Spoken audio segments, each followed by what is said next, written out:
நீங்கள் போதிக்கப்பட்டபடியே விசுவாசத்தில் உறுதிப்படுவீர்கள். இன்றைய நம்பிக்கையின் வார்த்தை. நீங்கள் போதிக்கப்பட்டபடியே விசுவாசத்தில் உறுதிப்பட்டு ஸ்தோத்திரத்தோடே அதிலே பெருகுவீர்களாக. கொலோசேயர் 2:7 சத்தியத்தையும் அறிவீர்கள், சத்தியம் உங்களை விடுதலையாக்கும் என்று பரிசுத்த வேதாகமம் கூறுகிறது. நானே சத்தியம் என்று இயேசு சொன்னார்.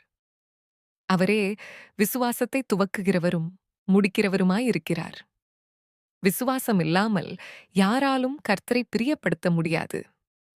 கர்த்தரை பிரியப்படுத்துபவர்கள் மட்டுமே அவருடன் பரலோகத்தில் இருக்க முடியும்.